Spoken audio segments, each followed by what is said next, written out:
Pizza is great. New York pizza is great.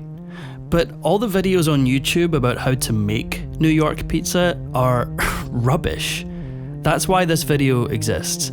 Pizza isn't the most original topic for a food video, sure, but is it not the greatest gastronomic creation in mankind's history? Pizza is so good that it made celiacs try to make bread out of a goddamn cauliflower.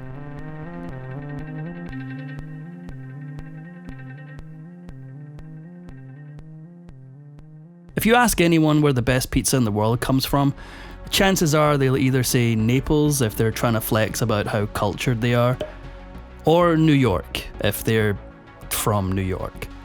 There's no doubt that New York has really great pizza, but why is it so revered? Is it the simplicity?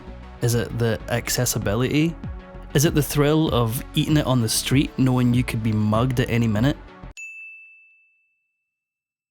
Because of its simplicity, because it doesn't require a fancy wood-fired oven, it's totally possible to recreate New York pizza without having to contribute to the United States economy.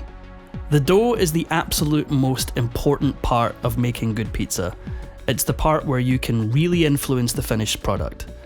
I've tried a million different dough recipes, and this is the one that I've found to get closest to the kind of pizza I associate with New York. Start with room temperature water, and to that I'm adding instant yeast, salt, sugar, and canola oil. This is a relatively high amount of sugar and oil, and this is kind of important to give us the characteristic chewiness of a New York slice, as well as to help make the dough stretchy enough so we can get it really thin. Pour the yeast water into the bowl of a stand mixer, followed by all-purpose flour. Now this dough has a relatively low hydration level compared to most pizza dough recipes you'll find, and that's not by accident. It's going to help us get a nice crispy base even in the lower temperature of a home oven. And crispy is good, floppy is not.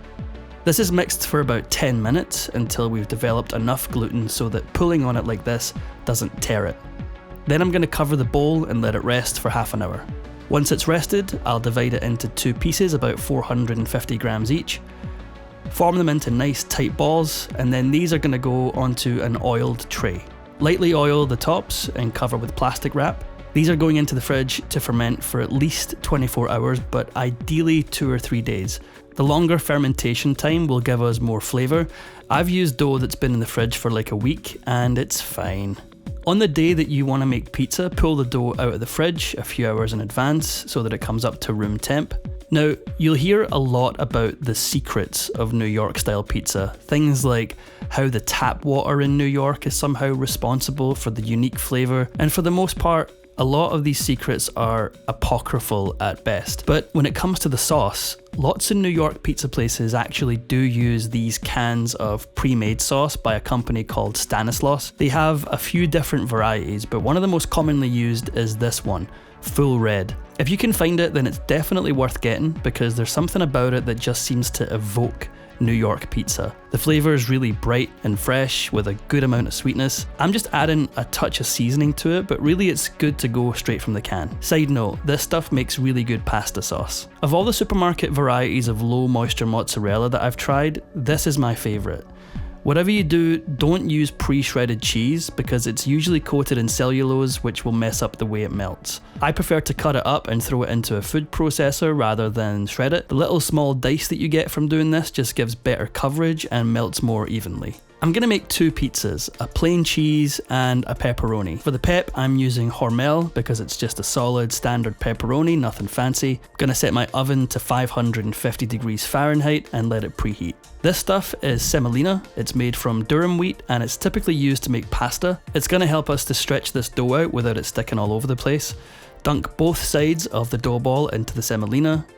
Use your fingers to form a crust around the outside about a ½ inch wide.